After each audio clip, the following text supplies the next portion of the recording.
प्यारे भाई बहनों, ओम शांति। आज की इस विशेष गहराई से चर्चा में बहुत बहुत स्वागत है। ओम शांति। मुझे भी आज की इस चर्चा का बहुत इंतजार था। बिल्कुल। और आज हमारे पास जो स्रोत है वो बहुत ही खास है। हम 24 फरवरी 2026 की शिव बाबा की मुरली पर बात करने वाले हैं। 24 फरवरी की मुरली। हाँ, तो आज हमारा उद्देश्य ना सिर्फ इस मुरली के शब्दों को पढ़ना है, बल्कि इसके भीतर छिपे गहरे अर्थों का, मतलब एक एक रहस्य का बहुत अच्छे से विचार सागर मंथन करना है। सही कहा आपने, क्योंकि सिर्फ सुन लेना काफी नहीं होता, उसका विचार सागर मंथन जरूरी है। एकदम।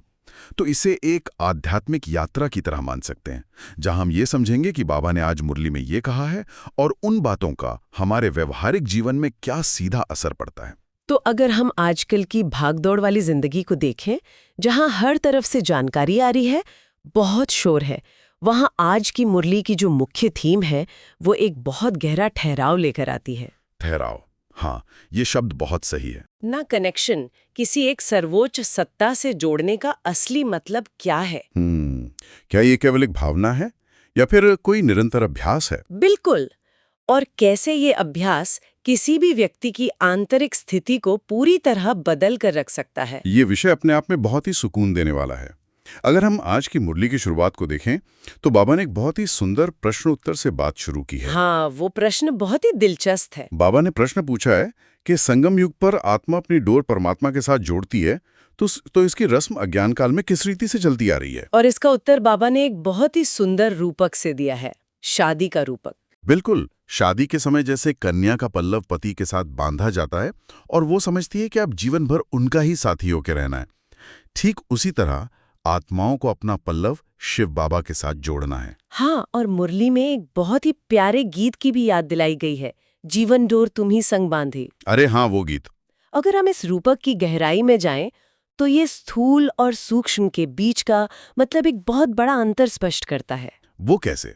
देखिए, लौकिक दुनिया में जब एक कन्या की शादी होती है और उसकी जीवन डोर पति से बांधी जाती है, तो वो एक हद की बात है, यानी बहुत सीमित बात है। हाँ, वो तो सिर्फ एक जन्म का बंधन होता है। बिल्कुल, कुछ दशकों का शारीरिक और सामाजिक बंधन है, जिसमें सुख भी है और दुख भी है।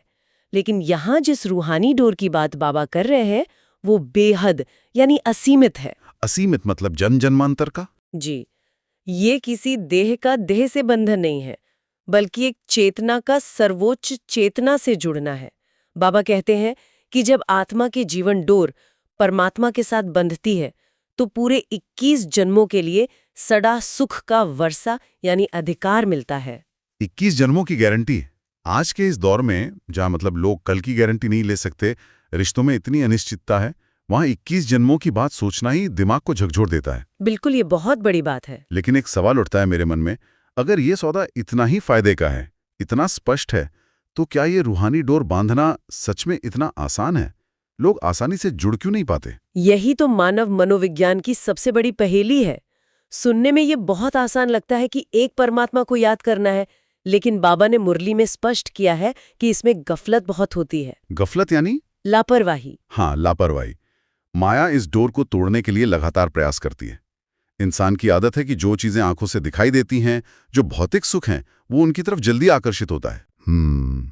वो जो तुरंत मिल जाता है। जी, अल्पकाल की जीवन डोर यानी देह अभिमान और नाशवान चीजों से इंसान नीचे ही गिरता आया है, फिर भी वो उसी को सच मान बैठता है। ये तो है।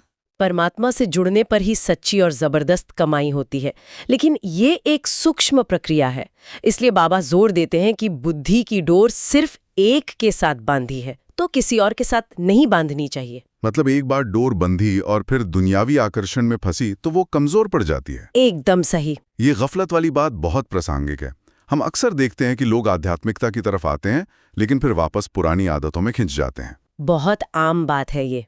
खैर, जब हम परमात्मा के आने और उनसे डोर बांधने की बात करते हैं, तो आज की मुरली का वो हिस्सा बहुत ही रोचक लगा जहां शिव जयंती का जिक्र किया गया है। हाँ, महाशिवरात्रि का त्योहार। हम सब देखते हैं कि पूरी दुनिया शिव जयंती या महाशिवरात्रि बहुत धूमधाम से मनाती है। व्रत रखे जाते हैं, जागरण होते हैं, बहुत उल्लास होता है। लेकिन बाबा कहते हैं कि किसी को ये पता ही नहीं है कि शिव बाबा वास्तव में कब आए थे। ये एक बहुत बड़ा रहस्य है। मतलब श्री कृष्ण की जयंती कब है, राम की जयंती कब है, ये सब तिथियों और कैलेंडरों में उलझे रहते हैं, पर शिव अवतरण का सही समय किसी को मालूम नहीं। बाबा ने स्पष्ट किया है कि उनका अवतरण संगम युग पर होता है।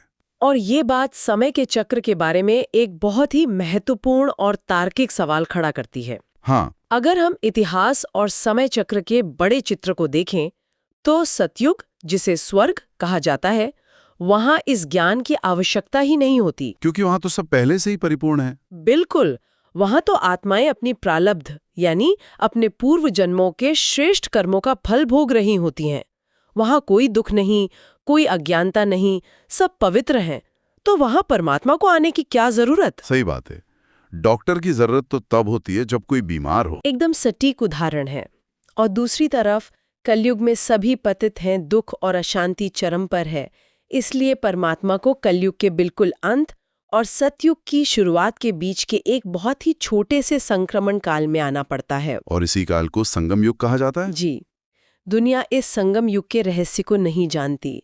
बाबा इसी समय आकर पतितों को पावन बनाने का ज्ञान देते हैं। और इसी ज्ञान के साथ जुड़ी हुई एक बहुत बड़ी मान्यता, जो त्रिमूर्ति का रहस्य है, वो भी आज की मुरली में सुलझाया गया है। हाँ, त्रिमूर्ति का रहस्य। हम सब बचपन से सुनते आए हैं त्रिमूर्ति, ब्रह्मा, विष्णु, महेश, और तस्वीरों में भी इन तीनों को एक साथ दिखाया जाता है। बिल्कुल।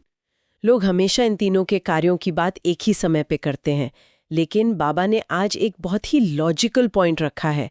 बाबा पूछते हैं कि इस समय विष्णु और शंकर कहाँ है? इस सवाल के पीछे का दर्शन बहुत गहरा है। त्रिमूर्ति का अर्थ ही ब्रह्मा, विष्णु, शंकर है, ये तो सभी मानते हैं। लेकिन आम धारणा यह है कि ये तीनों एक साथ बैठकर दुनिया चला रहे हैं, जो कि बाबा के अनुसार सही नहीं है। हाँ, बाबा इस भ्रम को तोड़ते हैं। इन तीनों के कार्य अलग अलग समय पर होते हैं। इस संगम युग के समय, जब पुरानी दुनिया का परिवर्तन होना है, केवल ब्रह्मा साकार रूप में है। सिर्फ ब्रह्मा? जी। इसके पीछे का कारण ये है कि शिव बाबा, जो निराकार हैं, उन्हें नई सृष्टि रचने के लिए, ज्ञान देने के लिए एक साकार माध्यम चाहिए। तो ये कार्य ब्रह्मा के द्वारा इस समय हो रहा है? बिल्कुल। बाकी विष्णु का कार्य सतयुग में पालना करना है, जो अभी आया नहीं है, और शंकर द्वारा अंत में विनाश का कार्य होना है। ये तीनों मूर्तियां एक ही समय पर साकार में सक्रिय नहीं होती। ये एक ऐसा सूक्ष्म ज्ञान है जो हमारी सदियों पुरानी मान्यताओं को एक नई स्पष्टता और तार्किकता देता है। मतलब पुरानी धारणाओं को एक नए चश्मे से देखने जैसा है। एकदम सही। लेकिन यहाँ एक और सवाल मन में आता है। जब हम नई सृष्टि की स्थापना की बात कर रहे हैं, तो ये स्थापना किसी न किसी प्रक्रिया से तो होगी ना? हाँ, बिल्कुल होगी। यहीं पर मुरली में रुद्र ज्ञान यज्ञ का कॉन्सेप्ट आता है। अगर कोई सोचे कि एक निराकार परमात्मा, जिनका अपना कोई शारीरिक रूप नहीं है, वो यज्ञ कैसे रच सकता है? सोचने वाली बात है। मुरली में इसका बहुत ही सुंदर उत्तर दिया गया है कि सूक्ष्म या मूल वतन में यज्ञ नहीं रचे जाते। यज्ञ रचने के लिए, ब्राह्मणों को पैदा करने के लिए मनुष्य तन की ही आवश्यकता होती है। इसीलिए शिव बाबा ब्रह्मा के तन में आकर ये ज्ञान यज्ञ रचते हैं। और इस यज्ञ के परिणाम को समझना और भी ज्यादा जरूरी है।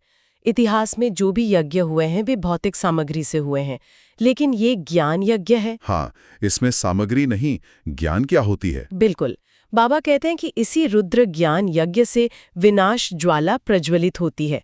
ये सुनना थोड़ा अजीब लग सकता है कि यज्ञ से विनाश। हाँ, आमतौर पर तो यज्ञ शांति के लिए किए जाते हैं। वैसे ये शिव बाबा का यज्ञ पतितों को पावन बनाने के लिए है। बाबा ने मुरली में महाभारत की लड़ाई का भी उल्लेख किया है। आमतौर पर दुनिया विनाश के नाम से, युद्ध के नाम से कांप उठती है, डरती है। बिल्कुल, डर तो लगता ही है। लेकिन यहाँ नजरिया बिल्कुल अलग है। बाबा कहते हैं कि महाभारत की लड़ाई से ही स्वर्ग के गेट खुले थे। जब तक पतित और भ्रष्ट दुनिया का विनाश नहीं होगा, तब तक पावन और नई दुनिया कैसे आएगी? पुरानी इमारत टूटेगी तभी तो नई बनेगी। एकदम सही। पुरानी दुनिया रूपी कब्रिस्तान को खत्म होना ही है। इसलिए इसमें दुखी होने के बजाय इस ईश्वरीय योजना को समझकर खुश होना चाहिए। यह कोई आम विनाश नहीं, बल्कि एक महापरिवर्तन है। ये नजरिया वाकई में सोचने पे मजबूर करता है। अक्सर हम देखते हैं कि लोग दुनिया की खराब हालत देखकर निराश हो जाते हैं। बहुत जल्दी निराश हो जाते हैं। लेकिन अगर इस बड़े चित्र को समझा जाए, तो हर अंत के पीछे एक नई शुरुआत छिपी है। इसी संदर्भ में एक बहुत बड़ी गलतफहमी जो सदियों से अध्यात्म की दुनिया में फैली हुई है, उसे भी बाबा ने आज की मुरली में साफ किया है। कौन सी गलतफहमी? लोग अक्सर बड़े गर्व से कहते हैं ना कि आत्मा सो परमात्मा, सब उसी का अंश है और अंत में उसी में मिल जाएंगे। ओहो, इस एक वाक्य ने सच में बहुत भ्रांति फैलाई है। बाबा ने इससे सिरे से निकाला है और इसके पीछे का तर्क बहुत ही स्पष्ट है। हाँ, बाबा ने समझाया है कि हम सो का सही अर्थ क्या है। इसका असली अर्थ है हम ब्राह्मण सो देवता बनेंगे, न कि आत्मा परमात्मा बन जाएगी। ये बहुत बड़ा फर्क है। बहुत बड़ा फर्क है। बाबा कहते हैं कि आत्मा और परमात्मा की महिमा बिल्कुल अलग है। आत्माएं 84 जन्मों के चक्र में आती हैं। वे सतयुग में देवता, त्रेता में क्षत्रिय, द्वापर में वैश्य और कलयुग में शूद्र बनती हैं। मतलब आत्मा अपने कर्मों के अनुसार रूप बदलती है। जी, आत्मा जन्म लेती है, कर्म करती है, सुख दुख भोगती है, लेकिन परमात्मा जन्म मरण के इस चक्र से हमेशा मुक्त हैं। वे अजन्मा है, अभोक्ता हैं। तो आत्मा कभी परमात्मा नहीं बन सकती? बिल्कुल नहीं। और परमात्मा कभी साधारण आत्मा की तरह चक्र में नहीं आते। हम अपने श्रेष्ठ कर्मों और ज्ञान से देवता बन सकते हैं, लेकिन ईश्वर नहीं। ये स्पष्टता अहंकार को खत्म करती है और यथार्थ सत्य से परिचित कराती है। ये बहुत ही सशक्त विचार है। ब्रह्मा से देवता बनने का ये सफर बहुत रोमांचक है, लेकिन जैसा कि हमने पहले भी चर्चा की, ये सफर आसान नहीं है। इसमें रुकावटें बहुत आती हैं। कदम कदम पर रुकावटें हैं। मुरली का एक हिस्सा मुझे बहुत ही मजेदार और रोजमर्रा की जिंदगी से जुड़ा हुआ लगा। बाबा कहते हैं कि माया ने फूल यानी मूर्ख बना दिया है, जिसे आजकल अप्रैल फूल कहते हैं। हाँ, अप्रैल फूल वाला उदाहरण बहुत सटीक है। अगर हम इसे व्यवहारिक जीवन में देखें तो ऐसा ही होता है। मान लीजिए मैं सोचता हूँ कि आज तो मैं एकदम गहरा योग लगाऊंगा, दुनिया को भूल जाऊंगा। मैं आंखें बंद करके बैठता हूँ और अगले ही पल मुझे याद आता है कि अरे, गैस पर दूध उबल रहा है। हाँ, या किसी को कोई बहुत जरूरी मैसेज करना याद आ जाता है। बिल्कुल, या कोई पेंडिंग काम याद आ गया, मन कहीं और ही भटक जाता है। यही है माया का अप्रैल फूल बनाना। ये भटकाव हर उस साधक की वास्तविकता है जो ध्यान का अभ्यास करता है। माया, जो कि दरअसल हमारे ही पुराने संस्कारों और बाहरी आकर्षणों का रूप है, आसानी से बुद्धि की डोर टिकने नहीं देती। वो मन को खींचती है, भटकाती है। और इंसान सोचता है कि वो योग कर रहा है, जबकि उसका मन बाजार में घूम रहा होता है। लेकिन इस खींचातान से हार नहीं माननी है। तो इससे बचने का उपाय क्या बताया है बाबा ने? इससे बचने का जो उपाय बाबा ने बताया है वो बहुत महत्वपूर्ण है। प्राचीन योग। बाबा कहते हैं कि पाप योग अग्नि से भस्म होंगे, गंगा स्नान से नहीं। ये तो बहुत बड़ा कटाक्ष है उन कर्मकांडों पर जहां लोग सोचते हैं कि मतलब भौतिक रूप से तीर्थ यात्राओं पर जाने या नदियों में स्नान करने से आत्मा के पाप धुल जाएंगे। बाबा बहुत तार्किक बात कहते हैं कि शरीर को पानी से नहलाने से आत्मा के पुराने संस्कार और पाप कैसे धुल सकते हैं। आत्मा एक सूक्ष्म सत्ता है, तो उसे पावन करने की प्रक्रिया भी सूक्ष्म ही होगी ना। बिल्कुल लॉजिकल बात है। आत्मा के पापों को भस्म करने के लिए परमात्मा की निरंतर याद, उस याद की यात्रा यानी योग अग्नि की आवश्यकता होती है। जब मन पूरी एकाग्रता के साथ उस सर्वोच्च शक्ति से जुड़ता है, तब वो ऊर्जा एक अग्नि का काम करती है जो पुराने नकारात्मक संस्कारों को जला देती है। यही भारत का मशहूर सच्चा प्राचीन राजयोग है। जी बिल्कुल। मतलब बाहर के कर्मकांडों से ज्यादा अंदर की सफाई पर ध्यान देना है। तो इन सारी बातों को अगर एक धागे में पिरोहें तो हमारे रोजमर्रा के जीवन के लिए क्या निर्देश निकलते हैं?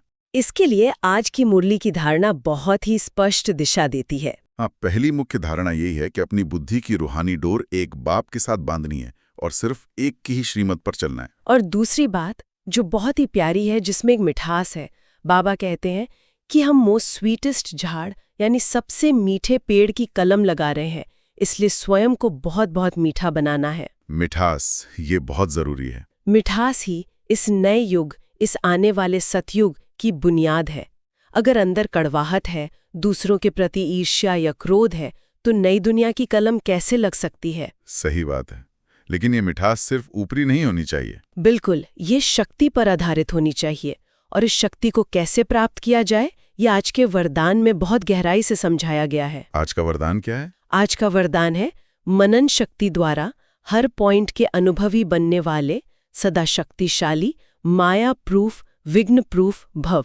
मनन शक्ति, ये शब्द बहुत गहरा है। अगर हम इसे एक रूपक के जरिए समझें, जैसे हमारे भौतिक शरीर को शक्तिशाली बनाने के लिए सिर्फ अच्छी गुणवत्ता का भोजन खा लेना ही काफी नहीं होता। हाँ, पचना भी तो चाहिए। बिल्कुल। अगर किसी ने बहुत पौष्टिक खाना खा लिया लेकिन उसके शरीर की पाचन शक्ति यानी डाइजेशन खराब है, तो वो खाना उसे ताकत नहीं देगा बल्कि उल्टा नुकसान कर सकता है। भोजन को ऊर्जा में बदलने के लिए पाचन शक्ति बहुत आवश्यक है। ये पाचन शक्ति वाला रूपक सच में बहुत सी बातों का साफ कर देता है। कई बार हम देखते हैं कि लोग बहुत सारी किताबें पढ़ लेते हैं, रोज ज्ञान सुनते हैं, लेकिन उनके स्वभाव में कोई बदलाव नहीं आता। हाँ, ऐसा बहुत होता है। तो क्या ये वही स्थिति है जहां वे ज्ञान को सिर्फ खा रहे हैं लेकिन उसे पचा नहीं रहे? 100% ऐसा ही है। केवल ज्ञान को सुन लेना, पढ़ लेना या दूसरों को सुना देना पर्याप्त नहीं है। आत्मा को शक्तिशाली बनाने के लिए उस ज्ञान को हजम करना पड़ता है। और आत्मा की ये पाचन शक्ति ही मनन शक्ति है, यानी विचार सागर मंथन। विचार सागर मंथन बोलना है तो वो सिर्फ जानकारी है, लेकिन जब वो दिन भर अपने कर्म क्षेत्र में रहता है और बार बार इस बात पर मनन करता है कि कठिन परिस्थितियों में भी मुझे मीठा कैसे रहना है, इस शब्द का मेरे लिए क्या अर्थ है, तब वो उस बिंदु का अनुभव करता है। जी, वो ज्ञान उसकी रग रग में समा जाता है। बाबा कहते हैं कि जो इस तरह मनन करके अनुभवी हो जाते हैं, वे कभी धोखा नहीं खा सकते। वे सुनी सुनाई या भ्रामक बातों में कभी विचलित नहीं होते। और इसी अवस्था को माया प्रूफ और विघ्न प्रूफ कहा गया है, जहां बाहर की कोई भी परिस्थिति आपकी अंदरूनी शांति को भेद नहीं सकती। एकदम सही कहा आपने। जब कोई आत्मा अंदर से इतनी मजबूत, इतनी माया प्रूफ हो जाए, जहां बाहर की परिस्थितियां उसका कुछ न बिगाड़ सकें, तो स्वाभाविक है कि एक अलग ही स्तर की खुशी का अनुभव होगा। हाँ, और शायद यही बात आज के स्लोगन में भी झलकती है। आज का स्लोगन है, खुशी का खजाना सदा साथ रहे तो बाकी सब खजाने स्वतः आ जाएंगे। खुशी यहाँ केवल एक क्षणिक भावना या किसी चुटकुले पर हंसने वाली बात नहीं है। ये एक खजाना है जो आत्मा की संपूर्णता और संतुष्टि को दर्शाता है। जो मनन शक्ति से ज्ञान पच जाता है तो अंदर कोई शंका या भय नहीं रहता। और इसी निर्भयता से सच्ची खुशी जन्म लेती है। अगर ये खुशी है तो शांति, प्रेम, शक्ति जैसे बाकी सभी खजाने अपने आप ही जीवन में प्रवाहित होने लगते हैं। लेकिन इस आंतरिक स्थिति को हमारे रोजमर्रा के कर्मों में, हमारे व्यवहार में कैसे लाया जाए, इस पर आज का अव्यक्त इशारा बहुत ही सटीक मार्गदर्शन देता है। हाँ, अव्यक्त इशारा बहुत प्रैक्टिकल है। बाबा ने एकता और विश्वास की विशेषता द्वारा सफलता संपन्न बनने की बात की है, और इसमें सबसे महत्वपूर्ण निर्देश ये दिया गया है कि साधारण कर्म करते हुए भी हमारी चाल और हमारा हाल फरिश्ते जैसा होना चाहिए। ये फरिश्ते जैसी चाल और हाल वाली बात सुनने में तो बहुत अच्छी लगती है, लेकिन जब हम ऑफिस में होते हैं, ट्रैफिक में फंसे होते हैं या परिवार में कोई अनबन हो जाती है, तो ये फरिश्ते वाली स्थिति बनाए रखना बहुत मुश्किल हो जाता है। हाँ, अक्सर लोग कहते हैं कि मैं तो ठीक था, लेकिन सामने वाले ने ऐसा कर दिया, इसलिए मुझे गुस्सा आ गया। बाबा ने इस बात को भी स्पष्ट रूप से पकड़ा है ना? हाँ, बाबा ने बहुत स्पष्ट शब्दों में आगाह किया है कि कभी यह बहाना ना हो कि क्या करें, बात ही ऐसी थी, काम ही ऐसा था, परिस्थितियां ऐसी थी, इसलिए साधारणता आ गई। मतलब ये सब बहानेबाजी है। बिल्कुल। अगर परिस्थितियां अनुकूल हैं और हम शांत हैं, तो इसमें कोई महानता नहीं है।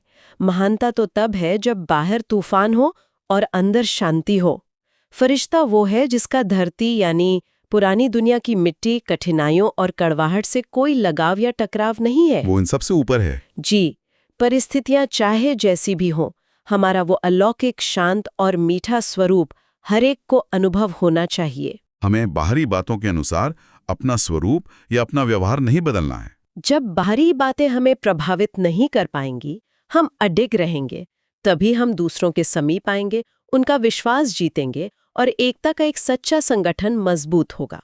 यही एक सच्चे फरिश्ते की निशानी है। तो अगर हम आज की इस पूरी चर्चा को, इस पूरे विचार सागर मंथन को समेट कर देखें, तो एक बहुत ही स्पष्ट तस्वीर उभर कर आती है। क्या तस्वीर? कि हमारी आंतरिक शक्ति, हमारी खुशी और हमारी शांति इस बात पर निर्भर नहीं करती कि हमारे आसपास क्या हो रहा है, बल्कि ये पूरी तरह से इस बात पर निर्भर करती है कि हमने अपनी बुद्धि की डोर किसके साथ बांधी है। बिल्कुल सही। क्या हमने अपनी जीवन डोर उस एक परमात्मा के साथ बांधी है जो असीमित शक्ति का स्रोत है, या हमने उसे दुनिया की उलझनों, नाशवान रिश्तों और परिस्थितियों के साथ बांध दिया है। और इसके साथ ही ये भी समझना होगा कि ज्ञान सिर्फ सुनने के लिए नहीं है, बल्कि हमारी मनन शक्ति के जरिए उसे रोजमर्रा के जीवन में उतारना है। इस पूरी चर्चा का सार यही है, ये ईश्वरीय ज्ञान हमारे दैनिक जीवन में एक अचूक दिशा निर्देश का काम करता है।